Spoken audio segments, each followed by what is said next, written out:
Corinne Bosque, enchantée à tous. Bonjour, merci de nous rejoindre. Voilà, je suis accompagnée donc aujourd'hui, voilà, comme chaque fois que nous parlons informatique et développement, donc de Michael Michel, voilà, qui est notre intervenant spécialisé dans le domaine. Alors, je vous invite également, bien sûr, à vous reporter à une précédente vidéo que nous avions faite concernant tout ce qui était Symfony, PHP, Front Java et voilà et Flutter. Et aujourd'hui, donc, nous allons poursuivre avec Michael, donc concernant la partie Android, la partie donc également Angular et tout ce qui va être également le développement, conception pardon conception d'application. Donc Michael va reprendre avec nous aujourd'hui, voilà, où il va vous partager également un tableau pour que vous ayez également toutes les sources d'informations. Donc nous sommes sur un titre professionnel que nous vous invitons donc à suivre avec Adonis Éducation en enseignement à distance. N'hésitez pas pour toute information complémentaire, puisqu'il s'agira bien sûr d'étudier votre projet de manière individualisée, que je puisse également vous expliquer comment se déroulent les cours. Donc pour ça, une solution, vous pouvez nous téléphoner, aller sur l'espace sur notre site internet et nous passer un petit coup de fil pour que l'on puisse voilà étudier ensemble votre projet. Et je vais laisser la parole donc à Michael qui va donc nous donner toutes les explications. Ça Bonjour marche. Michael. Bonjour. Donc, je vais vous présenter en premier la formation Angular. Alors, je vais mettre en plein écran. J'espère que ça fonctionne bien. Oui, c'est parfait. Ok. Eh ben, écoutez, donc cette formation Angular, dans un premier temps, une petite présentation du framework. Donc, encore une fois, je vais faire un petit peu la différence entre framework et librairie, enfin bibliothèque en français. Donc, une librairie ou bibliothèque, ce sont des éléments dans lesquels vous allez piocher, alors qu'un framework est une boîte à outils qui vous impose des outils. Donc, c'est un petit peu pour faire, ne pas faire l'amalgame entre les deux. Donc, Angular est un framework, donc une boîte à outils JavaScript open source, basé sur un langage donc développé par Microsoft qui s'appelle le TypeScript, donc qui est une surbrique, enfin une brique de JavaScript pour le typage des variables et d'autres éléments.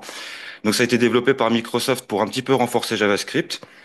Donc c'est comme je vous le disais, un framework open source basé sur le langage TypeScript et co-dirigé par Google.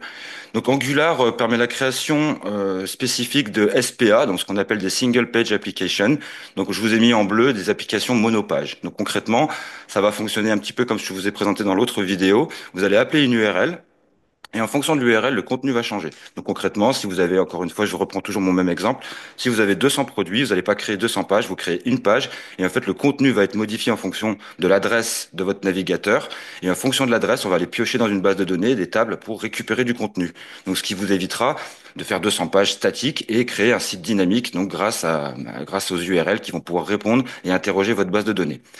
Comme je vous en ai parlé la dernière fois également, on est sur un patron de conception ou un design pattern qui s'appelle MVC, donc modèle vue contrôleur.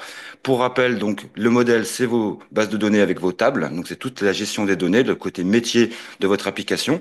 Le V pour les vues, donc les vues, c'est tout ce qui apparaît dans votre navigateur web pour l'utilisateur, donc l'internaute. Et enfin, le contrôleur, c'est un fichier ou une classe qui va faire la liaison entre le modèle et les vues. Donc en gros, le contrôleur va aller interroger le modèle, il va aller chercher les données et il va les répondre, il va les envoyer à la vue pour que la vue les affiche. Donc en gros, encore une fois, nous sommes sur ce design pattern qui est très spécifique et qui est lié également à Symfony PHP. C'est à peu près le même principe. Vous allez séparer les données, le visuel, et en fait, au milieu, vous allez avoir un contrôleur qui va permettre donc du coup de faire la liaison entre les deux éléments. Voilà pour les bases. Est-ce Au que niveau, ça va être utilisé dans des applications en particulier, Michael? concrètement, la boîte à outils, donc le framework, vous impose ce design pattern. C'est obligatoire. D'accord, obligatoire. OK, Voilà. merci. Je vous ai remis une petite partie sur les salaires, parce que c'est toujours un facteur de motivation.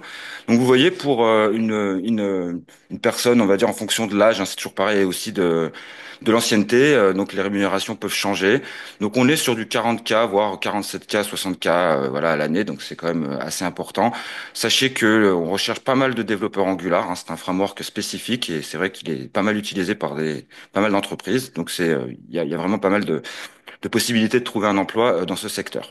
Et Voilà possibilité pour... d'intervenir en tant que prestataire aussi, enfin, d'être à son compte aussi, j'imagine. Oui, moi en l'occurrence, je fais Avec... ça en tant que Oui, freelance. Je peux participer à l'élaboration d'un projet en tant que freelance sur du Angular, il n'y a pas de problème. Michael. Pour les prérequis, donc connaître le langage HTML, un langage de templating, de structuration, de squelette, hein, donc pour mettre en page vos blocs de données. Vous devez connaître également, c'est pas obligatoire, donc le langage CSS pour Cascade Style Sheet, hein, donc pour ajouter de la couleur, ajouter de la mise en forme. On utilise avec Angular des préprocesseurs, donc ce sont des outils qui permettent d'utiliser des fichiers avec des extensions SCSS ou autres. Donc en fait, en gros, vous allez compiler vos fichiers de style. Bon, encore une fois, c'est pas obligatoire, mais c'est important de connaître un petit peu ces éléments-là. Vous devez connaître les lignes de commande, donc utiliser un terminal et savoir taper des lignes de commande, c'est extrêmement important, que vous soyez sous Windows ou Linux, donc PowerShell, un command prompt ou alors sur du Linux, un bash quelconque. Vous devez connaître aussi comment utiliser des gestionnaires de paquets. Donc ça, j'en ai parlé pour l'autre vidéo sur, par exemple, Node.js qui va vous permettre d'utiliser NPM, donc Node Package Manager, qui vous permet d'installer des dépendances, donc sous forme de ligne de commande. Vous devez connaître la création et l'utilisation d'une API, donc une API REST, donc qui va être capable de récupérer des données grâce au protocole HTTPS, donc Hypertext Transfer Protocol Secure. Donc c'est le petit cadenas vert que vous voyez dans votre barre de navigation, hein. Concrètement, on peut transférer des données d'un site vers l'autre. Donc je reprends mon exemple, on a michael.com qui va aller chercher des données au format JSON, XML, peu importe ce que vous voulez, sur une autre URL qui s'appelle produit.com. Concrètement, on va pouvoir transférer des données de produit.com à michael.com. Donc là, on fait un transfert de données par URL et non pas par base de données directement avec du SQL comme on le fait avec du PHP. Vous devez connaître évidemment JavaScript avancé puisqu'on va vous imposer le langage TypeScript. TypeScript est encore une fois une brique JavaScript, donc vous devez connaître tous les éléments de JavaScript avancés, c'est essentiel. Voilà. Donc pour les premiers éléments de la création d'un projet, vous allez devoir donc installer Node.js, donc qui est JavaScript côté serveur et non côté client. Vous devez installer également, donc qui est lié à Node.js, le gestionnaire de paquets, donc Node Package Manager, le NPM. Vous allez aussi installer, ça sera probablement automatiquement, la CLI d'Angular, donc c'est la Command Line Interface du framework Angular. Donc en gros, c'est une console spécifique à Angular qui va vous fournir tous les outils, donc les lignes de commande pour pouvoir générer des éléments sur Angular. Ils vous font un bon IDE, donc là vous utilisez Versus Code, WebStorm, celui que vous voulez, donc pour pouvoir coder. Un Notepad++ fera très bien l'affaire également. Vous allez pouvoir générer un projet à l'aide de la ligne de commande. Donc, vous allez utiliser la CLI Angular que j'ai présentée ci-dessus pour pouvoir donc du coup générer un projet. Donc avec une structure déjà préétablie puisque c'est un framework qui vous impose des outils. Vous allez lancer votre serveur de développement. Donc là, vous avez de la chance. Lorsque la CLI va installer le framework Angular, le serveur sera déjà créé pour vous. Donc vous n'aurez pas besoin de le créer à la main. Mais apprenez-le quand même à créer des serveurs avec Node.js. C'est très important pour comprendre comment ça fonctionne. Vous allez également inspecter la structure d'un projet. Donc ça, je l'ai mis après. On verra un petit peu en détail comment ça se passe. Vous allez également avoir un template de base. Donc lorsque vous installez le framework, par défaut, on vous affiche une page de bienvenue qui sera votre index.html, donc ce qu'on appelle un template de base qui sera commun à toutes les pages. Vous allez également avoir un dossier avec source app qui va encapsuler vos composants et par défaut, on va vous créer donc un app component qui est un composant par défaut qui s'appellera en HTML grâce au système de balisage app routes qui sera en fait là vraiment le point d'entrée de votre application. Donc je vais rentrer un peu plus en détail là-dedans pour construire un composant. Donc il faut comprendre qu'en fait euh, Angular fonctionne par des composants. Donc concrètement, vous avez un composant par an qui s'appelle App Component et vous allez avoir des composants enfants. Je vous ai mis un petit exemple ici. Donc pour le composant du menu, on va créer un menu component par exemple. Vous allez avoir un composant pour le menu principal, main component, et également par exemple un autre composant pour le menu latéral. Donc concrètement, vous avez un composant par an et tous les autres composants vont être enfants de ce composant par an. Et en fait, les composants enfants pourront avoir des petits-enfants, etc., etc. Vous voyez, donc on sépare vraiment toute la structure de chaque élément de notre application en petits composants pour que ce soit un peu plus clair au niveau de la maintenance. Donc vous allez générer vos composants avec une ligne de commande. Vous n'êtes pas obligé de le faire, mais ça fonctionne. Donc grâce à la CLI de Angular, vous allez pouvoir générer des composants. Vous mettez le nom du composant. Ensuite, il va falloir comprendre les décorateurs. Donc tout ce qui est décoré avec des arrobas sont des éléments spécifiques à Angular. Donc arrobas component va vous permettre de spécifier le nom d'un composant et l'appeler en HTML. Et vous allez devoir aussi comprendre comment fonctionne l'encapsulation. Ce que j'appelle l'encapsulation, c'est un petit peu un terme générique pour dire je peux encapsuler un composant dans un composant qui encapsule un autre composant, etc., etc. Vous allez avoir également des fichiers TypeScript qui vont implémenter donc des fonctions récursives. Donc lorsque vous allez utiliser votre premier composant, donc le app component, il y aura une fonction onInit qui va être une fonction qui s'appelle toute seule. Donc elle s'appelle automatiquement, ce qu'on appelle des fonctions récursives. C'est une fonction qui s'appelle elle-même. Donc c'est obligatoire.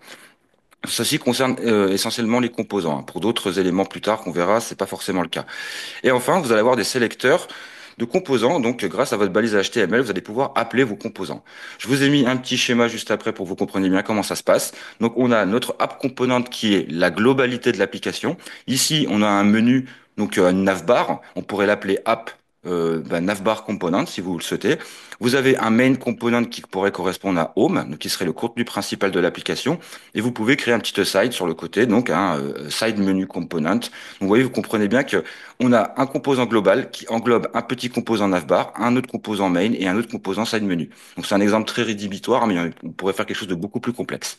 Donc à l'intérieur, par exemple, de Home, il pourrait également avoir d'autres composants qui pourraient avoir un autre composant, etc. J'espère que c'est clair à ce niveau-là. Au niveau de la structure, donc je vous ai mis un petit peu la structure d'un projet vierge pour que vous compreniez bien comment ça se passe. Donc vous voyez, on a encore une fois des fichiers pour la configuration, donc c'est tout ce qu'il y a ici. Hein. Donc on a des fichiers, par exemple, pour le versionning, etc. Vous allez avoir des fichiers TypeScript pour la configuration de votre projet.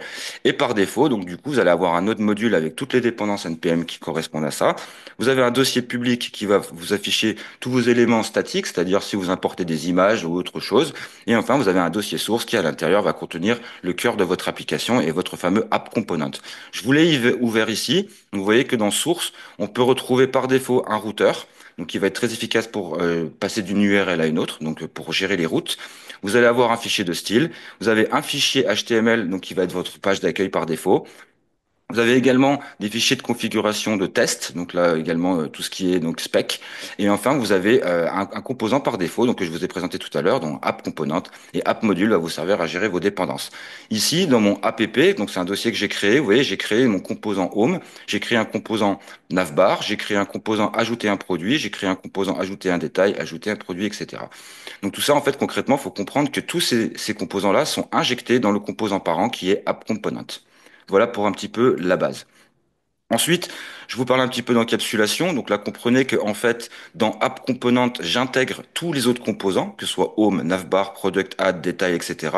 Et dans Product, vous voyez qu'à chaque fois, on va retrouver la même nomenclature, toujours un fichier de style, donc pour mettre un petit peu la couleur, un petit peu les placements des éléments. Vous avez toujours un fichier HTML, un fichier de test et un fichier donc TypeScript, qui va vous permettre un petit peu de comprendre comment ça fonctionne.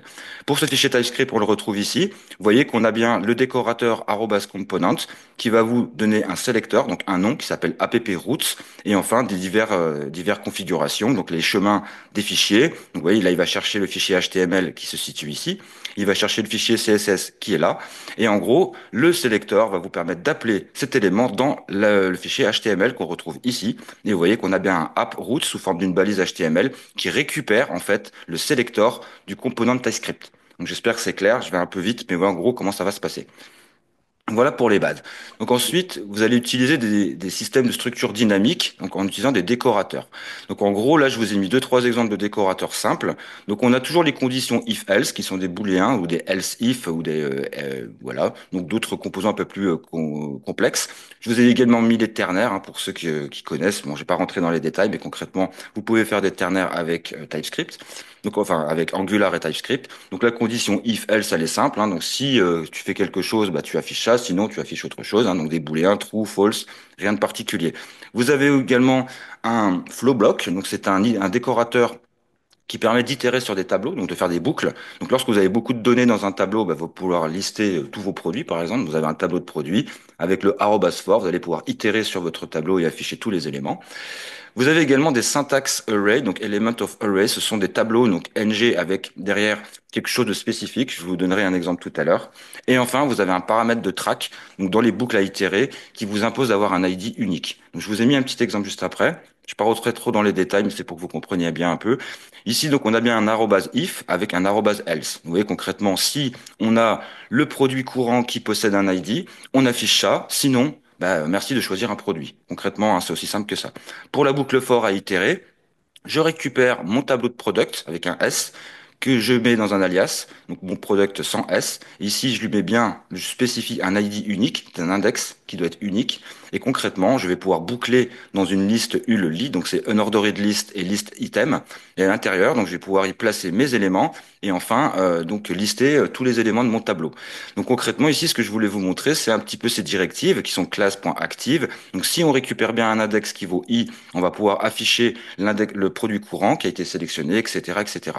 Vous regardez vous remarquez aussi qu'on a des éléments clics qui vont nous permettre donc d'interagir directement avec des éléments de l'HTML. Donc lorsqu'on va cliquer sur un élément, on va considérer que l'index est récupéré, que ce produit est actif, donc on appelle une méthode hein, ou une fonction, peu importe, qui va nous pouvoir d'afficher le produit point titre. Et donc là, les doubles accolades permettent de faire l'interpolation de variables. Donc concrètement, on va aller fouiller dans notre API les produits qui possèdent un titre, enfin le produit qui possède un titre avec l'index temps et l'interpolation, donc les doubles accolades permettent d'afficher donc des valeurs qui vont être transformées donc dans votre HTML en texte. Donc concrètement, ça se passe comme ça. C'est un peu un petit peu rapide, mais concrètement, c'est pour faire un petit peu un résumé. Du coup, vous allez pouvoir également créer des directives. Donc là, on avait parlé de décorateurs, on parle aussi de directives qui sont un peu différentes. Donc je vous ai montré juste à l'instant. On peut imposer des NG styles, par exemple, pour la possibilité de modifier un élément. Donc ça, c'est vraiment un exemple de base. Chaque composant peut posséder donc son propre fichier CSS, vous l'avez vu dans la structure. Donc le ngStyle est un tableau avec des clés et des valeurs. Donc vous rentrez toujours une clé et vous donnez une valeur, par exemple color, red, ce que vous voulez. Et enfin, vous allez pouvoir utiliser des préprocesseurs, dont j'en ai parlé au tout début. Donc il en existe des tas, hein. Vous avez Sass, Less, Stylus, PostCSS, etc., etc. Donc voilà pour un exemple avec une directive, donc ngStyle, qui peut faire des choses grâce au système d'Angular très très performant. Au niveau des classes, c'est le même principe. Vous utilisez un ngClass, vous allez pouvoir ajouter des éléments à une classe dynamiquement dans votre HTML. Pour la directive ngModel, c'est à peu près le même principe, je vous montrerai tout à l'heure. Vous allez récupérer un schéma de données existant qui doit correspondre à votre API sous forme d'objet JSON. Les classes permettent d'ajouter des comportements directement dans l'HTML. Vous avez également d'autres éléments qui sont un peu plus anciens mais qui fonctionnent toujours. Donc vous avez des ngIf, des ngFor qui sont toujours des éléments. Donc soit vous utilisez cela, soit vous mettez les décorateurs @if, c'est à peu près la même chose, si je dis pas de bêtises.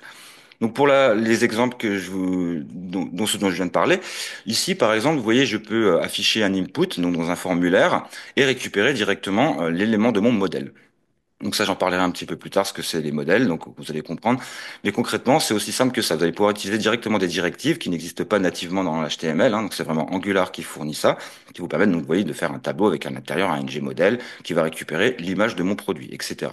Ici, je vous ai mis un autre détail. Donc il faut bien comprendre que lorsque j'appelle mon composant app product detail, donc je vous le rappelle, hein, c'est un composant qui est injecté dans un autre composant. Je spécifie deux attributs, donc ici le view mode et le current product avec des valeurs.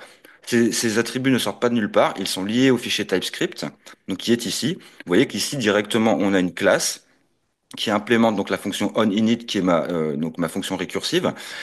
À l'intérieur, je peux créer un décorateur input qui est viewModeFalse qui correspond à cet attribut-là, vous voyez. Et enfin, je crée un autre décorateur input qui est mon produit courant, donc le produit que j'ai sélectionné, qui va retourner mon schéma de données. Donc mon schéma de données, c'est mon titre, ma description, mon prix, mon image et est-ce que le produit est publié ou non. Et concrètement, vous voyez, cet input current product, on le retrouve ici en attribut d'appel du composant et qui va permettre donc de récupérer une donnée. Voilà. Ici, je vous ai remis un exemple avec un clic. Donc encore une fois, vous allez pouvoir directement dans des boutons ajouter des attributs clic qui appellent des fonctions ou des méthodes, peu importe comment vous les appelez. Voilà pour un exemple. Enfin, on va partager des données avec des services. Donc ça, j'en avais parlé dans la formation pour Symfony. Lorsque vous devez créer une fonctionnalité, vous n'allez pas la réécrire à chaque fois. Donc on crée ce qu'on appelle des services dits génériques. Donc concrètement, si vous faites un système d'upload de photos, vous avez besoin de télécharger des images dans votre site. Vous n'allez pas écrire à chaque fois que vous avez besoin du upload de photos tout le code. Donc vous l'écrivez une fois et vous en resservez, ce qu'on appelle la généricité des services. Donc concrètement, Angular est assez performant dans ce système-là. Donc là, concrètement, je vous spécifie que App Component, donc le composant parent, ne contient que ce qu'il faut pour afficher les éléments principaux. Donc lui, en gros, concrètement, il affiche simplement quelque chose et il affiche essentiellement un composant enfant. En tout cas, on va pouvoir créer des dispatchers, donc la distribution d'éléments, grâce à des services dits génériques. Donc ça, c'est une classe un peu spécifique qui va prendre le décorateur @injectable et qui va vous permettre donc du coup d'avoir un service réutilisable un peu partout dans votre application. Donc ici, il n'y a pas de méthode dite récursive ONG-init car les services ne sont pas instanciés comme des composants. Je vous l'ai mis, mais après, encore une fois, c'est des détails. Mais voilà. Concrètement, ici, vous allez pouvoir créer dans votre @injectable votre système d'upload de photos et dès que vous en aurez besoin, vous allez pouvoir l'injecter quelque part grâce au dispatcher. Donc voilà un petit peu pour faire un petit résumé simple. J'en ai créé un ici, donc là ça n'a rien à voir avec de l'upload de photos, mais simplement les services de mes produits. Donc vous voyez, donc je peux importer directement en haut des modules. Donc j'importe l'élément qui va communiquer avec mon API, donc le HTTP client. Ici j'utilise le module d'injection, donc pour créer des services injectable. Un observable est un élément qu'on va pouvoir observer à l'instant T, qui va réagir à un état, comme dans React, hein, si vous connaissez React, vous faites des use states, ben, on observe l'état d'un élément à l'instant T, et en fonction de son état, on va faire quelque chose. Donc là, dans mon produit service, concrètement, je récupère dans un constructeur, donc à l'instance de mon produit service, directement le module HTTP pour communiquer avec une URL distante de mon API. Ensuite, j'ai créé des méthodes qui sont extrêmement simples pour récupérer tous les produits. Donc celle-ci va simplement récupérer tous les produits dans un tableau sur lequel je vais pouvoir itérer comme je vous ai montré tout à l'heure. Vous allez récupérer les produits détails. Donc vous allez ici, vous allez récupérer l'ID du produit pour afficher un seul produit. Ici, vous allez pouvoir insérer un produit, donc avec la méthode post. Donc pour rappel, hein, les méthodes HTTP sont get, post, put, patch et delete. Donc concrètement, ça fonctionne comme dans SQL, sauf que vous allez communiquer entre deux URL. Donc on utilise le protocole HTTP qui va vous fournir un get pour récupérer des valeurs, post donc pour poster des éléments, donc insérer des valeurs dans un formulaire. Vous allez avoir le put et patch qui vont vous permettre de modifier un élément. Donc, si vous voulez faire de l'update de produit. Donc, put impose tous les éléments du schéma, alors que patch seulement quelques éléments, ceux que vous choisissez. Vous avez également une méthode delete qui va vous permettre de supprimer un produit. Et vous avez, donc là, j'ai mis delete by ID. Hein, donc, vous récupérez, vous voyez, dans l'URL un ID. Donc, je veux supprimer l'ID numéro 4. Et enfin, une autre méthode qui va permettre de supprimer tous les produits. Pour la base URL, vous voyez qu'ici, on est bien sur une adresse HTTP localhost. Donc là, on est en dev local, mais vous allez bien piocher vos données dans une adresse distante. Donc concrètement, mon application Angular se trouve sur localhost 3001, 3002, 3500, ce que vous voulez, sur un port quelconque. Par contre, mes données sont sur le localhost 3000, donc le port, le serveur localhost. Et là, je vais pouvoir aller piocher mes données et récupérer mes éléments.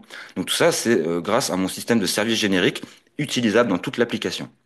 Voilà, donc je vais un petit peu vite, mais j'espère que c'est clair. Encore une fois, voilà, il va pouvoir aussi faire de l'injection de dépendance, donc ça c'est extrêmement important. C'est aussi lié à TypeScript, donc c'est une syntaxe un peu particulière. Je vais pas rentrer dans les détails, mais comprenez qu'en fait on va pouvoir injecter des dépendances qui sont fournies directement par Angular. Vous allez également pouvoir ajouter des modificateurs d'accès, public ou private. Donc là, encore une fois, c'est une question encore une fois, d'encapsulation, savoir est-ce que ces éléments sont accessibles de partout, est-ce qu'ils sont accessibles depuis seulement une classe, etc., etc. Voilà, je crois qu'on a fait à peu près le tour. Donc concrètement, comprenez que ce framework va vous permettre de faire des applications modulaires, donc vraiment découper vos composants et les ajouter un à un comme des Lego. Concrètement, c'est à peu près ça le principe. Merci. Pour les single page applications, Oui. euh, pardon? Non, non, non, je t'écoute. D'accord, je continue. Pour le système de single page application, je vous en ai parlé tout à l'heure, vous récupérez une URL qui va vous permettre de modifier le contenu en fonction des données de votre API. Donc là, je rentre un petit peu dans les détails, mais encore une fois, comprenez que ce sont des objets de type chemin. Donc on va mettre un chemin, donc slash produit, slash produit 4, etc. Et vous allez appeler derrière votre composant. Donc moi, en l'occurrence, mon app product component. Concrètement, c'est un tableau de route qui va vous permettre, en fonction des routes, d'afficher un contenu différent. On utilise un provider router, donc j'ai mis provider router, donc en gros c'est un élément d'Angular qui va vous permettre d'être un fournisseur de route, et vous allez pouvoir appeler donc du coup tous vos éléments dans votre HTML grâce à votre routeur outlet. J'ai mis une petite démo ici, donc concrètement vous faites, ah j'ai pas mis le bon, aïe dommage, attendez j'ai peut-être un peu plus loin. Ah, dommage. Bon, en l'occurrence, c'était un tableau de route. Je l'ai peut-être mis après. Bon, concrètement, vous allez pouvoir créer des liens avec un élément Angular qui s'appelle le router link.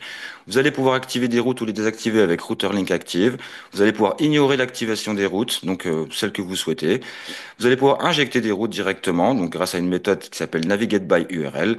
Vous allez pouvoir récupérer des paramètres de la route, donc passer des éléments directement dans votre route, c'est-à-dire produit slash numéro 7. Et vous allez pouvoir récupérer des paramètres qui sont dynamiques. Et enfin, vous allez pouvoir naviguer vers des routes absolues et non relatives grâce à un slash, etc. J'espère que j'ai mis le routeur après. Bon, là, je vous ai mis l'exemple avec la navbar. Donc concrètement, hein, ce qu'on retrouve, des encres ici avec une classe navlink. Le router link vous dit, je veux que tu ailles vers la route accueil. Le router link est actif et on peut spécifier tout un tas d'attributs, d'options à l'intérieur. Ah, bon, bah, écoutez, j'ai pas le routeur, c'est pas grave. Donc vous comprenez bien qu'en fait, vous allez avoir un fichier spécifique TypeScript qui va récupérer cette route accueil et qui va vous dire, bon bah voilà, quand tu récupères la route accueil, tu vas pouvoir appeler tel composant. Voilà, c'est à peu près tout ce que j'avais à dire sur Angular. Donc encore une fois, c'est une formation extrêmement complète avec beaucoup de choses à connaître en amont. Ça demande beaucoup de prérequis, notamment beaucoup de connaissances en JavaScript et TypeScript. Donc il faut que vous connaissiez essentiellement ces deux langages et ensuite vous approprier donc les outils du framework qui sont imposés et qui forcément au départ sont un petit peu indigestes ou un petit peu compliqués à comprendre. Mais encore une fois, avec un petit peu de pratique, ça devrait fonctionner. Merci, Michael. Voilà. Et pour petit rappel, donc c'est une formation que vous pouvez suivre donc chez nous en enseignement à distance, donc sous format formation continue, donc sur 8 mois. Et après, on vous conseille bien sûr. Vous avez vu, il y a énormément d'applications possibles. Enfin, vous pouvez créer énormément de choses, hein, avec beaucoup de sites interactifs, voilà, et dynamiques. Donc l'idéal est vraiment quand même d'être en stage. Et donc là, dans ce cas-là, vous êtes sur 8 mois de formation, en ayant bien sûr en amont acquis des bases. Et ça, vous retrouverez, voilà, sur la visio précédente justement les autres types de formations que vous pouvez faire en amont de développeur Angular et ensuite surtout bien sûr effectuer cette formation aussi en enseignement en alternance. Donc là, on part plutôt sur une formation de 18 mois, mais vous l'avez vu, voilà, il y a énormément d'embauches derrière, des salaires qui sont plutôt attractifs et c'est vrai que beaucoup d'entreprises sont à la recherche de profils tels que ceux-ci. Alors là, on l'a pas évoqué, on a vu vraiment surtout tout le côté technique, hein, Michael, mais c'est vrai qu'il faut pas oublier dans tous les cas que ce sont des métiers quand même sur lequel on est toujours sur de la gestion de projet. Hein, on va chercher quand même à savoir quels sont les besoins de l'utilisateur, qu'est-ce qu'on veut faire ressortir sur notre site. Et à partir de là, ben, vous allez pouvoir voilà, gérer bien sûr la mise en place voilà, de contenu, voilà, créer des sites web, etc. Est-ce que tu veux nous dire un petit peu deux, trois mots peut-être sur concrètement comment est-ce que ça se passe, puisque j'imagine qu'il y a des réunions où on va enregistrer quelles sont les attentes, il doit y avoir un cahier des charges également. Donc, on n'est pas tout seul sur son ordinateur non plus, hein, Michael, lorsqu'on travaille dans ce type d'emploi.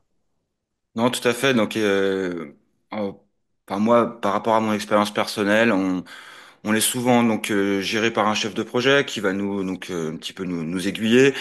Vous l'avez compris, comme c'est un framework qui utilise des modules découpés, on va me dire, bah, toi, Michael, tu vas t'occuper de tel composant.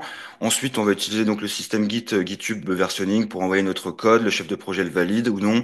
Donc, c'est effectivement, comme on peut découper vraiment simplement l'application, qui peut être extrêmement complexe, souvent on est assigné à une tâche et on s'occupe que de celle-là. Après, effectivement, il y a toujours une interaction avec toute l'équipe, hein, puisque les tâches sont dépendantes, donc il y a des dépendances fonctionnelles entre les unes et les autres. Donc forcément, effectivement, il faut bien communiquer. On y reviendra tout à l'heure, si vous voulez, sur le CDA qui est vraiment spécifique à ce type de problématique. Très bien. Merci beaucoup, Michael. On poursuit. Ouais, donc du coup là, je vais vous parler donc du développeur d'application Android. Hop. Donc là, voilà, aujourd'hui, pour moi, c'est vraiment la formation la plus importante puisque on considère que les sites web sont beaucoup plus consultés sur mobile que sur PC. Donc vraiment, aujourd'hui, créer des applications mobiles, bah, c'est vraiment pertinent. Donc la dernière vidéo, je vous avais présenté le framework Flutter, donc là, qui est vraiment un framework qui a pour bénéfice de faire une application qui va être compatible Android et iOS. Là, on est vraiment sur du développement Android natif, donc ça ne concerne que l'OS Linux Android. Donc voilà, je vous ai mis un petit préambule. Donc le développeur d'applications Android s'occupe de l'OS native Linux, donc c'est une distribution Linux hein, concrètement.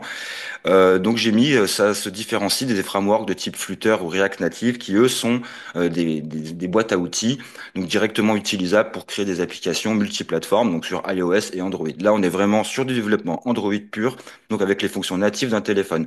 Qu'est-ce que j'appelle fonction native? La gyroscopie, peut-être utiliser le système de SMS, le système de photos, tout ce qui est les applications natives d'Android vont être accessibles à toutes les fonctionnalités de votre téléphone. Enfin, pas vraiment du téléphone, plutôt de l'OS Android seront directement accessibles depuis votre projet. Donc voilà, vous êtes responsable de la création et du développement et de la maintenance d'une application mobile et smartphone. Donc j'ai mis tablette également. Hein. Donc va falloir aussi comprendre un petit peu le responsive, mais normalement tout est fait pour que on utilise un outil qui s'appelle Jetpack Compose, va vous permettre de faire du responsive web design. Hein, ça ne devrait pas poser de problème.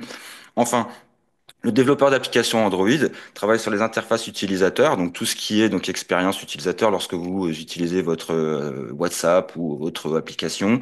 Donc c'est vous qui allez gérer un petit peu l'interface utilisateur. Donc il faut vraiment avoir beaucoup de retours là-dessus pour savoir si ça fonctionne bien, si ça scrolle, si c'est pas bloqué, etc. Les fonctionnalités et bien sûr la veille. Donc en gros mettre en place des systèmes de veille, c'est-à-dire qu'est-ce qui va pas, qu'est-ce qu'on peut améliorer, pourquoi ça marche pas, etc. Alors, les types de missions, vous allez concevoir et développer donc, des applications mobiles.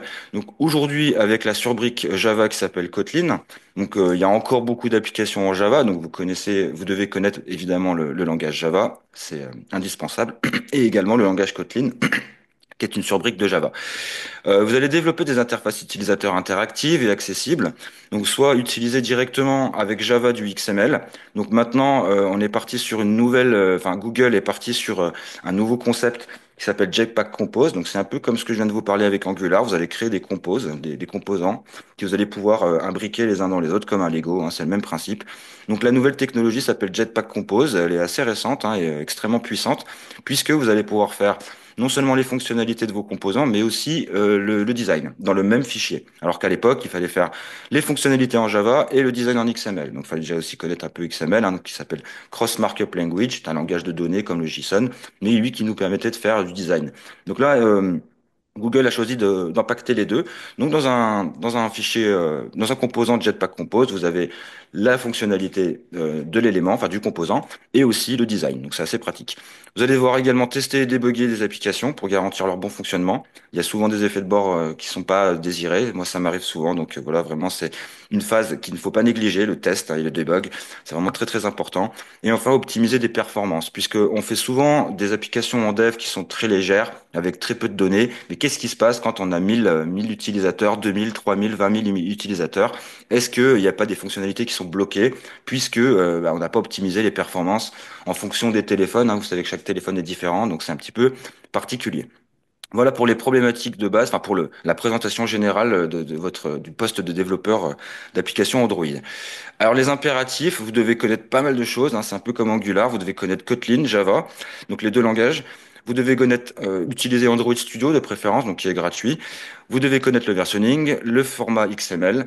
Vous devez connaître également Jetpack Compose, donc qui est donc le nouveau composant Google qui fonctionne avec Kotlin.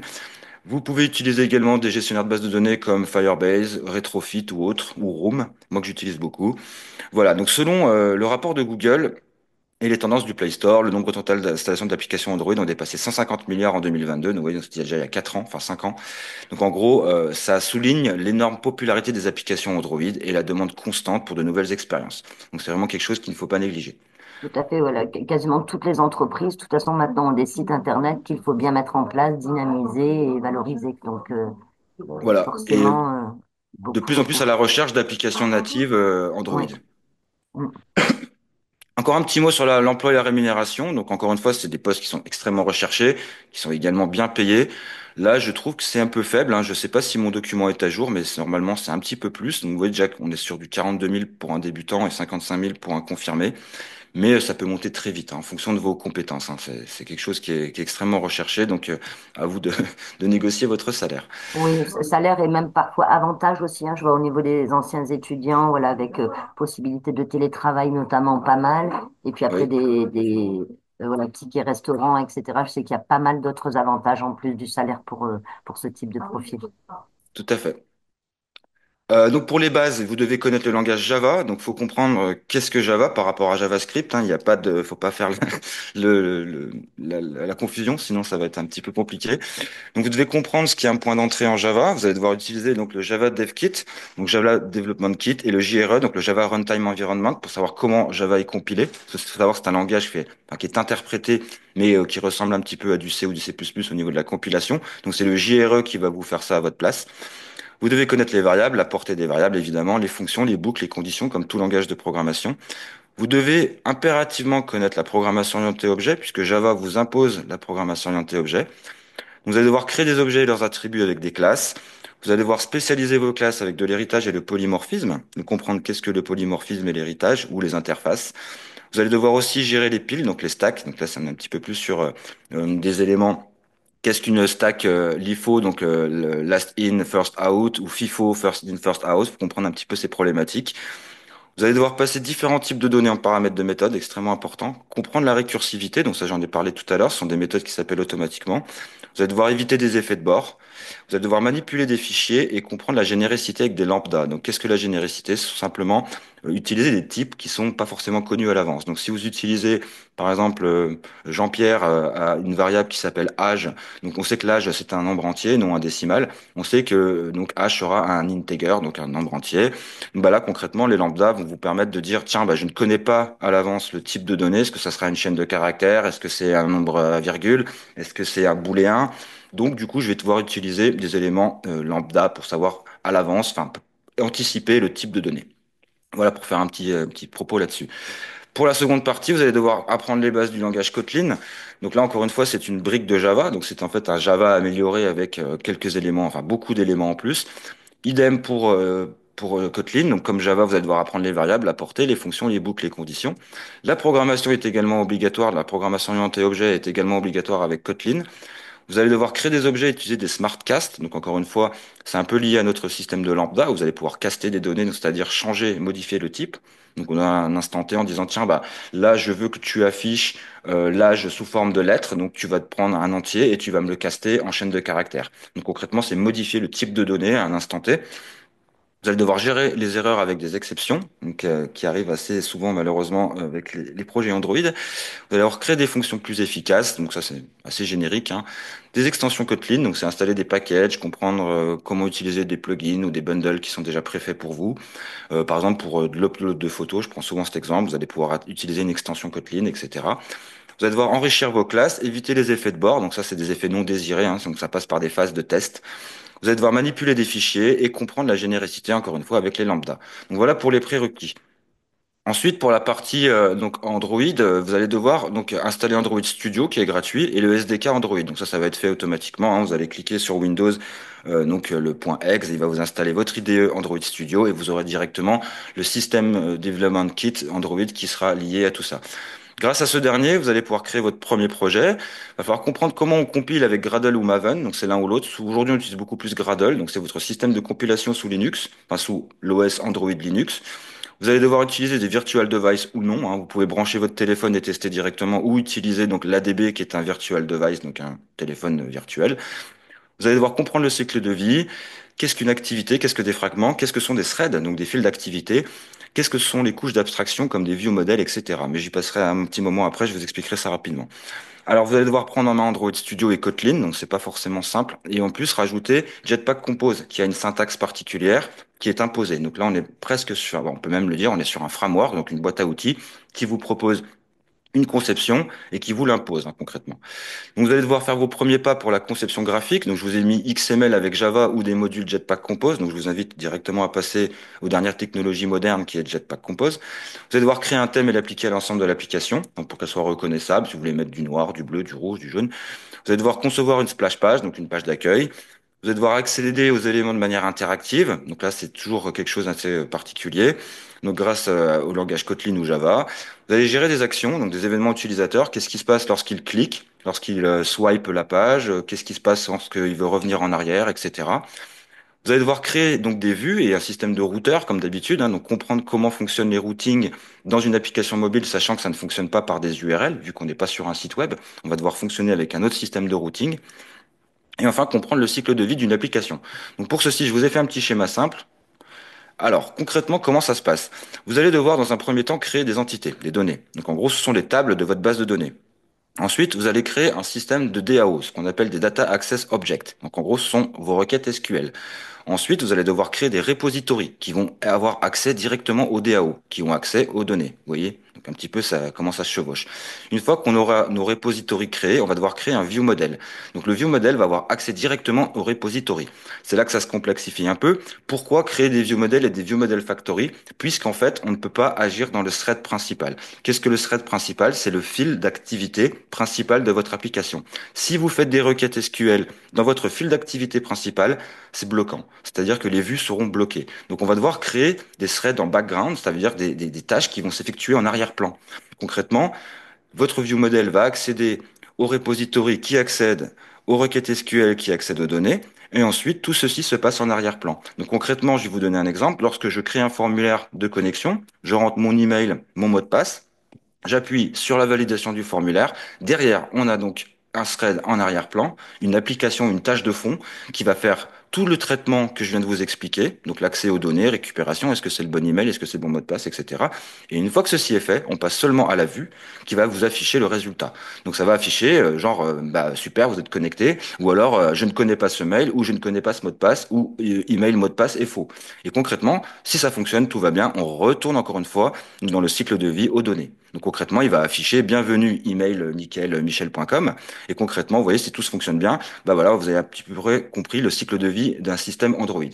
Donc encore une fois, hein, ces étapes-là sont obligatoires puisque si vous faites ce genre de choses dans le thread principal, bah, vous allez avoir des applications qui plantent ou des vues qui figent et l'application qui fige et voilà, qui va planter, quoi. Donc voilà pour le cycle de vie Android. Pour la suite, je vous ai mis encore quelques exemples, je vais y aller assez rapidement. Vous avez ici la structure de base d'un projet. Donc vous retrouvez tout ce que je vous ai décrit. Donc vous voyez, on a bien mes entités, on a bien mes DAO, on a bien mes repositories, on a bien mes factories, donc mes view model factory et mes view model. Et enfin, on a d'autres éléments, donc la base de données, etc. On a pas mal de choses. Ici, vous avez des fichiers de configuration. Donc les build.gradle, vous en avez un au niveau de la compilation sur le projet entier et vous avez des modules. Donc ils vous permettent d'ajouter donc des plugins. Je vous l'ai mis à côté. Donc ici, j'implémente pas mal de choses. Par défaut, ça fonctionne avec un système donc d'interface utilisateur visuel qui s'appelle Material 3, qui est beaucoup utilisé dans le web et également donc sur Android. Donc c'est créé par Google. Hein. C'est une librairie de boutons, de formulaires, etc. Vous voyez qu'ici, j'implémente ma base de données qui s'appelle Room sur Android.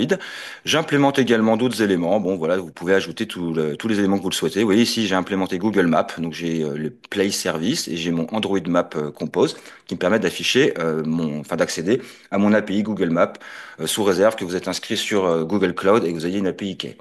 Voilà pour ça. La suite, c'est à peu près le même principe. Bon, je vais pas trop m'éterniser là-dessus. C'est juste que je reprends tous les éléments de mon schéma que je vous ai présenté précédemment. Donc, vous allez apprendre à créer concrètement ici votre point d'entrée. Donc ça, il sera créé par défaut quand vous allez créer votre projet. Et vous voyez que dans ce point d'entrée, bah, j'appelle ma base de données, j'appelle mes repositories, j'appelle mes view models. Et ici, en fait, je peux accéder directement à un premier composant que j'injecte dans le composant parent. Donc c'est comme pour Angular, hein, vous avez un composant parent et vous injectez des composants à l'intérieur, donc comme des briques de Lego. Donc ce sont des composants enfants. Et le premier composant enfant que j'injecte, c'est un routeur. Le routeur, il est ici. Je lui dis, bon, bah, tu vas démarrer par défaut sur la page Home. Et ensuite, bah, chaque fois que tu vas appeler une route, hein, vous voyez, on a une route qui s'appelle Map, on a une route qui s'appelle Map Entreprise, Chat Entreprise ID. Donc, vous voyez, on peut passer des routes avec des paramètres. Et concrètement, bah, à chaque fois qu'on va recevoir cette route, on va l'appeler avec des boutons. Et ben, en fait, le routeur est capable d'appeler le composant qui va. Donc, je vais vous donner un exemple de base. Lorsque je clique sur mon bouton afficher la carte, il appelle la route Map. La route Map récupère divers éléments. Et ensuite, il appelle le composant qui s'appelle Map. À l'intérieur, je lui passe des paramètres. Mais vous voyez ici, on a un autre composant qui s'appelle Map Entreprise et on a un troisième composant qui s'appelle Chat Entreprise. Donc concrètement, vous voyez, on a à chaque fois, ce sont des composants qui sont appelés en fonction des routes. C'est le même principe que je vous ai décrit tout à l'heure. Pour la suite, ici, j'ai créé une entité. Donc, en fait, c'est votre schéma de données. Encore une fois, vous voyez, donc on prend un particulier. Donc, on crée une table qui s'appelle particulier.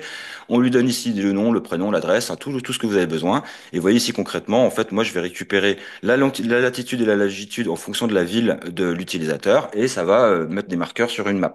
Concrètement. Ensuite, on passe à la DAO. Donc là, vous reconnaissez, pour ceux qui connaissent, les requêtes SQL. Donc on est sur du SQLite. La base de données est à l'intérieur de votre téléphone. Donc chaque utilisateur a sa propre base de données avec ses tables. Donc concrètement, vous voyez, vous reconnaissez un get all particulier, find particulier by name. Donc en fait, on fait des insertions, on fait des mises à jour, on fait de la suppression et on peut retrouver ici pour la connexion, par exemple, retrouve-moi le particulier par email et password. Si ça match, on te log, etc., etc. Donc là, rien de particulier pour l'instant. Pour la suite, ça devient un peu plus complexe. Vous avez votre base de données ici. Donc, vous voyez qu'on retrouve bien tous les champs que j'ai décrits dans mon schéma. Donc, ça, c'est interne à votre Android Studio, hein. Donc, lorsque vous allez remplir vos données, normalement, vous devrez voir donc tous les éléments qui se remplissent. Ici, je vous montre rapidement un petit peu le fichier qui crée la base de données. Bon, voilà, rien de particulier. Vous allez créer une base de données et concrètement, ça va vous la créer ici dans l'interface de Android Studio. Et vous voyez que j'ai créé trois tables, entreprise, particulier et service. Et en fait, on peut considérer qu'il y a une relation one-to-many, many-to-one entre entreprise et service. Ça veut dire qu'à chaque fois que j'appelle une entreprise, le service qui va derrière, c'est son métier. Donc concrètement, j'ai créé une table qui est remplie de métiers et à l'intérieur, les entreprises vont pouvoir récupérer un métier en particulier en fonction d'une clé étrangère. Voilà. Pour la suite, le repository, donc encore une fois, si je vous remonte le schéma, vous l'avez compris, ce sont des abstractions, des couches d'abstraction pour éviter donc que votre application fige ou ne crache. Donc à chaque fois, on doit utiliser des couches d'abstraction, c'est un peu particulier. Vous allez avoir donc du coup bah, l'insertion, hein, comme encore une fois, on reprend les mêmes données. Ensuite, vous avez le view model, donc je vous en ai parlé, là c'est créer donc une tâche de fond. Donc concrètement, voilà, vous allez avoir encore une fois toutes les mêmes méthodes qui sont reprises. Donc en fait, concrètement, hein, le view model appelle les données du repository, le repository appelle la DAO et la DAO appelle l'entité. Donc encore une fois, il faut bien comprendre un petit peu le système de poupée russe qui est pas toujours simple au départ. Là pour une vue, donc là je vous montre ce que c'est un composable en fait, hein. Donc vous voyez, vous avez encore une fois un décorateur composable. Donc ça c'est ce qui va être vu sur le téléphone, hein. Vous allez pouvoir donc du coup créer des colonnes. Donc vous voyez, on a tout un système donc de Jetpack Compose qui vous permet d'ajouter des boutons soulignés, enfin tout type d'éléments. Et vous voyez concrètement ici, je peux ajouter des attributs on-click et quand je clique, bah, je fais récupère-moi le contrôleur et va à la page login. Vous voyez, donc concrètement c'est à peu près le même fonctionnement qu'un site web, sauf que effectivement la syntaxe est un petit peu différente. Ici, je vous ai mis mon profil particulier. Donc, je peux récupérer grâce à une requête SQL tous mes particuliers. Donc, vous voyez, donc j'ai un view model particulier. Je peux récupérer les objets sous forme de collection. Et ici, je fais une itération avec une boucle for en lui disant, bah, affiche-moi les éléments de ton truc. Encore une fois, je dis ça, c'est pas vraiment une boucle for, c'est plus, je récupère, pardon, un particulier. Et ce particulier, une fois récupéré, me permet de lui afficher son nom, son prénom, son adresse, etc., etc. Mais bon, vous voyez, on aurait pu faire une requête qui récupère tous les particuliers et faire une boucle derrière pour afficher les éléments. Voilà à peu près pour le résumé d'une application Android. Donc là, on est sur un design pattern différent, donc un patron de conception différent. Tout à l'heure, je vous ai parlé donc avec Angular de modèle view controller. Ici, on est sur MVVM, donc c'est model view model. C'est pour ça que tout à l'heure, je vous ai montré comment fonctionnait la couche d'abstraction avec les view models. Vous pouvez donc créer votre base de données SQLite avec Room, Firebase, etc. pour générer des données. Vous allez implémenter des view models, donc c'est obligatoire, donc pour faire des applications en tâche de fond. Vous allez pouvoir créer des DAO, donc je vous ai bien expliqué, comprendre les observables, donc c'est comme pour Angular tout à l'heure, on a des éléments avec un état à l'instant T, et en fonction du changement de l'état de cet élément, on va pouvoir faire des choses. Vous allez dynamiser vos pages avec des données, concrètement, comprendre aussi comment fonctionne le système de routing. Vous allez créer, utiliser des factories, donc ce sont des constructeurs génériques qui vous permettent de créer des tâches de fond, et enfin comprendre la généricité, éviter les effets de bord. Donc ça, je l'ai déjà dit tout à l'heure. Voilà, c'est tout pour la formation Android. J'espère que c'est clair. Oui, C'est que c'est- après c'est beaucoup d'informations techniques et après je me demandais, tu sais, Mickaël, par rapport aux formations que nous avions, parce que là on voit bien qu'il y a nécessité quand même d'avoir de véritables bases et qui Ouais. soient quand même suffisamment solides, par rapport aux formations que nous avions présentées déjà dans une précédente visio, dans quel ordre tu conseilles de suivre les formations pour arriver à ce point-là, qui me semble être un petit peu le point culminant, hein, où là on est véritablement opérationnel. Alors, si vous êtes débutant, moi, je vous invite vraiment à comprendre bah, déjà comment fonctionne le web. Donc, concrètement, peut-être passer par une formation. Je sais pas si vous la proposez. Donc, de comprendre comment fonctionne HTML, CSS, PHP, MySQL. Ensuite, celle que je conseille aux débutants, ça serait la formation front-end JavaScript. Une fois PHP compris et PHP MySQL compris, vous pouvez tester la formation Symfony, qui est extrêmement Ouais. vraiment intéressante puisque vous allez pouvoir générer du code et le comprendre. Après, effectivement, pour le développement mobile, commencer par bah, apprendre les langages de base, donc Java et Kotlin. Donc là, ça prend beaucoup de temps. Flutter demande aussi de connaître Kotlin, donc c'est pareil, faut avoir de bonnes bases. Pour Angular idem, donc faire une bonne formation JavaScript avant pour passer au TypeScript. Donc voilà, dans l'ordre, vraiment comprendre PHP MySQL, ensuite la formation front JavaScript. Ensuite Symfony et passer après à des frameworks JavaScript un peu plus complexes, Angular, React et peut-être à la fin passer au mobile. D'accord. Donc, voilà, des titres pro que vous pouvez retrouver sur notre site, hein. Effectivement, voilà, je pense que c'est bien d'y aller étape par étape, hein, évidemment. Ce sont des formations pour chacune qui sont relativement courtes puisqu'on est simplement sur 8 mois. Donc voilà, c'est vrai qu'après ce sont des formations et bien souvent qui correspondent à des niveaux bac+2, bac+3. Donc en effet, voilà, il faut prendre le temps de se former au moins sur 2 à 3 années pour être réellement efficace sur ce terrain et pouvoir après valoriser voilà, sa candidature auprès des entreprises, soit comme salarié, on l'a vu tout à l'heure, soit même en tant que freelance, bien sûr. Tout à fait.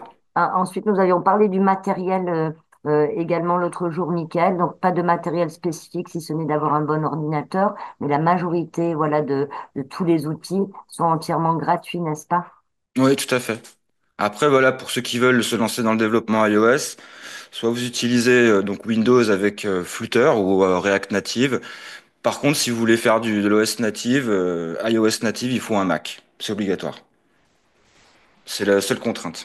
Oui, donc autant avoir un Mac à la limite dès le départ pour pouvoir Oui, tout couvrir. D'accord. tout à fait. OK. Bah écoutez, on va finir. Je vais vous parler rapidement donc du bac+3, donc concepteur développeur Oui, d'applications. OK. Donc voilà, une formation qui est accessible. à partir voilà, d'un bac plus 2 prérequis obligatoire. On est plus sur quelque chose de la spécification, c'est-à-dire si vous voulez un petit peu vous spécialiser dans un domaine ou sur un outil en particulier, voilà, c'est vraiment une bonne formation à faire. Donc moi, en tant qu'intervenant formateur, j'interviens sur des CDA, donc sur le module Symfony, vous voyez en particulier. Donc ça, ça peut être fait par différents prestataires, puisque ça peut toucher différents domaines. À vous de choisir si vous voulez faire un CDA avec du Symfony, si vous voulez faire un CDA avec Angular ou je ne sais quelle technologie.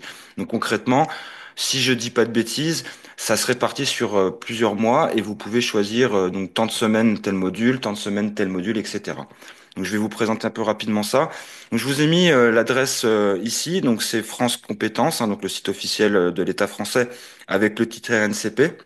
Donc tout ce qu'il y a Voilà, dans cette vous pourrez aussi retrouver tout ça sur notre site, pardon, avec le lien direct par rapport, ne serait-ce qu'au contenu très détaillé de formation et bien sûr le titre RNCP, parce que parfois, si vous avez parfois des prescripteurs de formation, voilà, pour vous aider à financer voilà votre projet, c'est vrai que vous pouvez avoir besoin effectivement du titre officiel. Et je rappelle voilà que tous ces diplômes sont vraiment des diplômes reconnus, c'est ce qu'on appelle des titres RNCP, voilà, qui permettent des poursuites d'études, bien sûr, qui trouvent une grande application, voilà, sur le terrain et qui permet d'avoir des aides, hein, également, du fait de leur reconnaissance par l'État.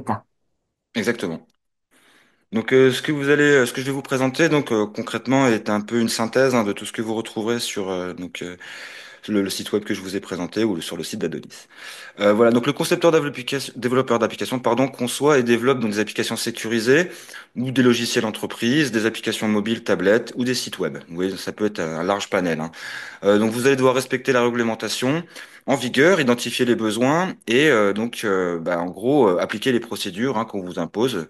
Donc comme on en parlait tout à l'heure, par un cahier des charges ou autre. Il contribue à la réussite d'un projet. Vous allez devoir donc satisfaire les besoins utilisateurs, la gestion du projet, donc sous forme de DevOps ou sous forme de chef de projet ou autre. Vous allez devoir respecter la qualité, les coûts, les délais, la sécurité de l'application, etc., etc. Donc je vous ai mis 7 points principaux.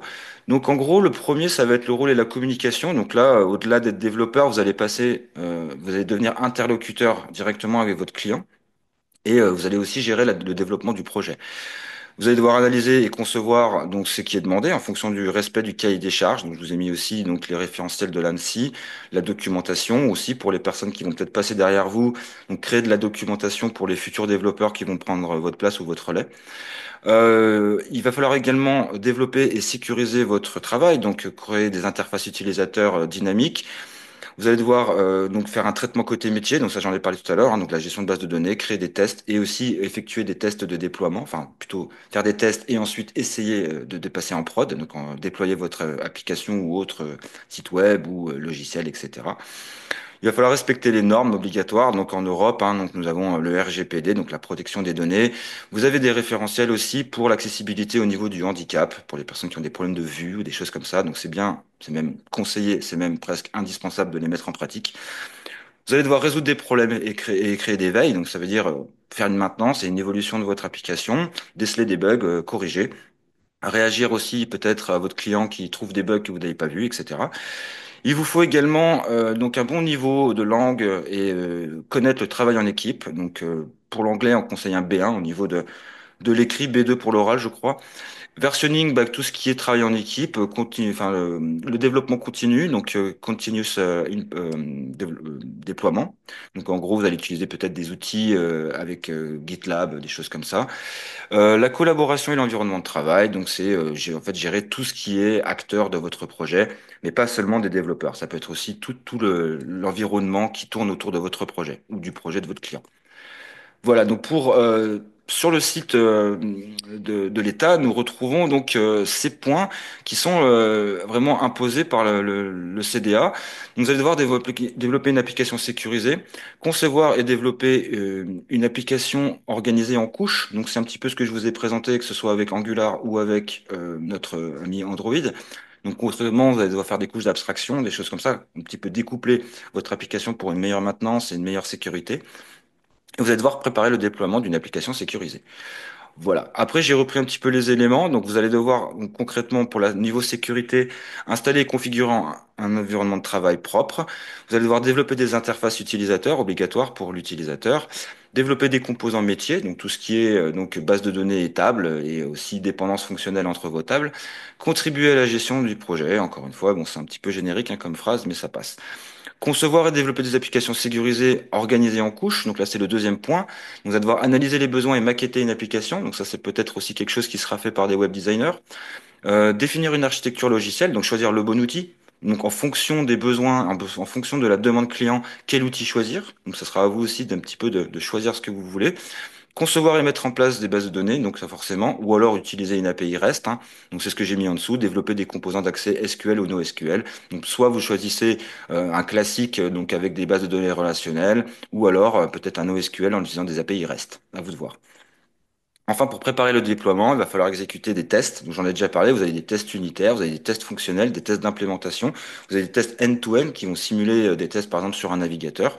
Vous allez devoir préparer de la documentation pour le déploiement et aussi pour les personnes qui passeront derrière vous. Donc, c'est extrêmement important de comprendre que le développeur qui passe derrière vous, il a besoin d'une doc pour savoir comment vous avez réfléchi et comment vous avez créé votre application.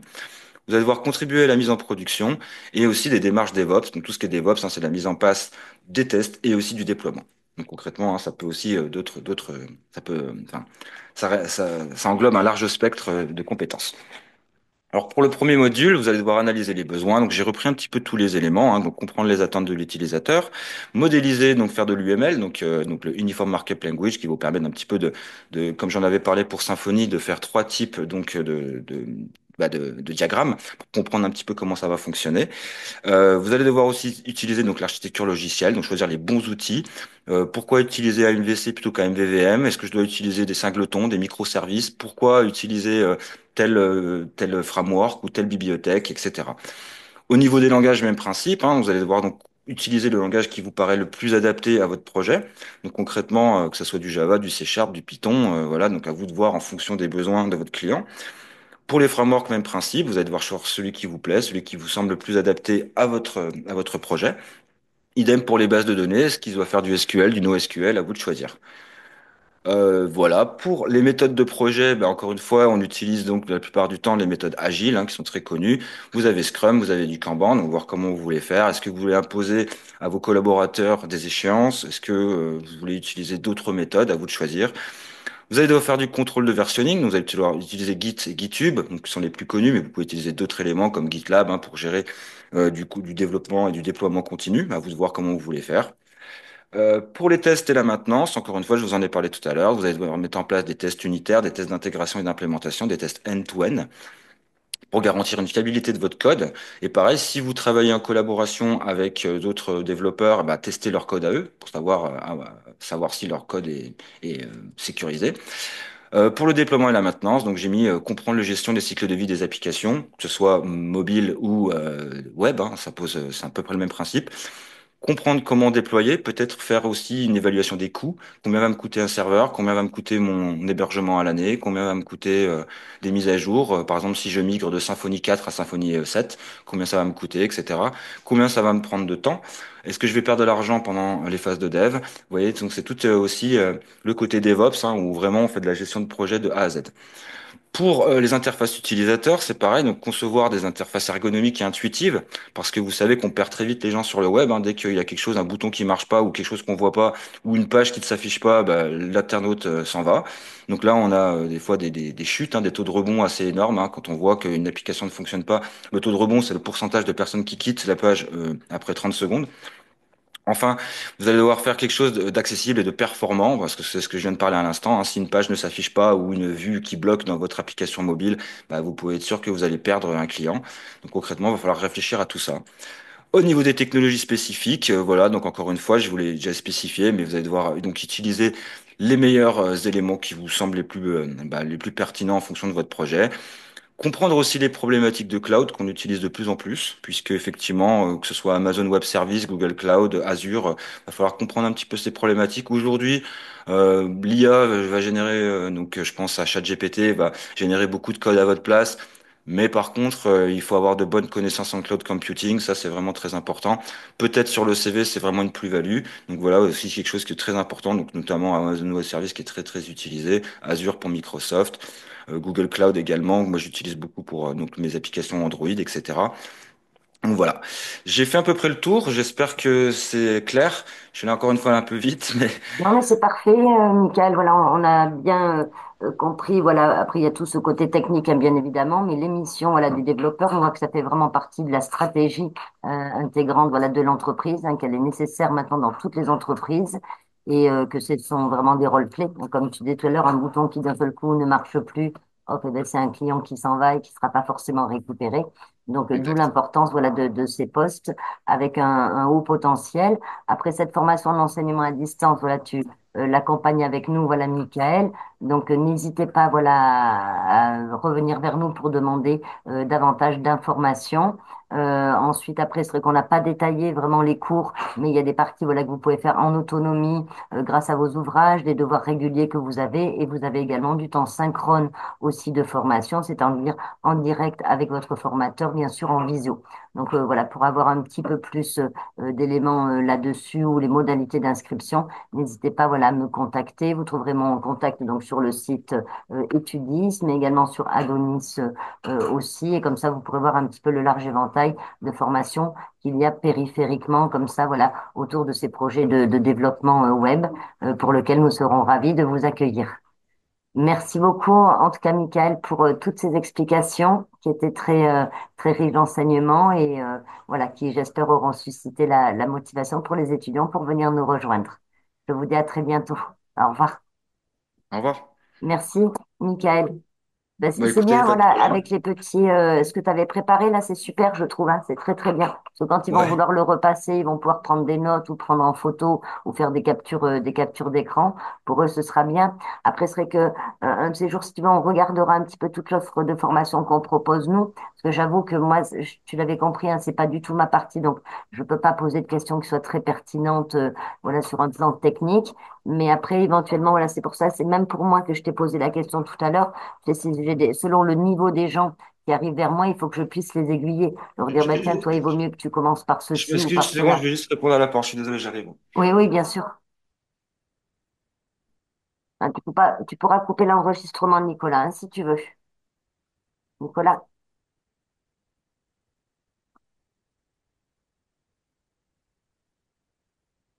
Dis-moi, c'était juste. Non, non, il y a pas de souci. Ok. Voilà, j'ai dit à Nicolas de couper l'enregistrement, voilà, s'il voulait. Voilà, c'est pour ça que je te posais la question tout à l'heure, parce que selon le niveau des gens, voilà, de savoir vers quoi les orienter, puisque tu as vu chaque module, que ce soit Angular, Symfony ou autre, en gros, c'est à chaque fois 8 mois de formation. Donc, je me dis que pour arriver à des jobs comme ça de concepteur-développeur, en tout cas, il leur faut bien entre 2 à 3 ans de formation, hein, j'imagine. Ouais, dans tous les cas, tout ce que vous proposez demande forcément des prérequis. Donc, je Oui, pense que les personnes qui vont être intéressées oui, par vos formations auront déjà un bon bagage. d'accord, C'est pour ça ok. que j'essayais vraiment d'être un peu pardon, le plus précis possible parce que, effectivement, un débutant ne pourra pas faire une application mobile, vous l'avez compris. Bien sûr, oui, oui, tout à fait. Et après, c'est vrai que je regarderai, mais parmi les titres pro, je crois pas qu'il existe de formation vraiment pour acquérir les bases des bases. Je l'ai Je l'ai pas pas vu trouvé. sur votre site. Moi, c'est ce que Ouais, j'ai fait le plus en fait pour les oui, débutants. ouais, Donc en gros, ça s'appelle des développeurs web, développeurs mobiles, donc DWDM. ouais, Donc c'est RNCP aussi, de type Bac plus oui, 2. Et là, on d'accord, apprend vraiment HTML, CSS, les bases, et PHP, MySQL et JavaScript. Et ça, pour d'accord. les débutants, c'est parfait, quoi. Ouais, mais regarde celui-ci, je crois qu'on l'a, il me semble. Alors attends, hop, regarde vite fait, je suis sur notre site là, informatique. Donc tu me disais qu'on s'est, hop là, pardon, hop, parti. Informatique, concepteur, développeur d'applications. Non, oui, c'est développeur web et web mobile, hein, c'est ça? Ouais. Ouais, celui-ci, on l'a aussi. D'accord, ok.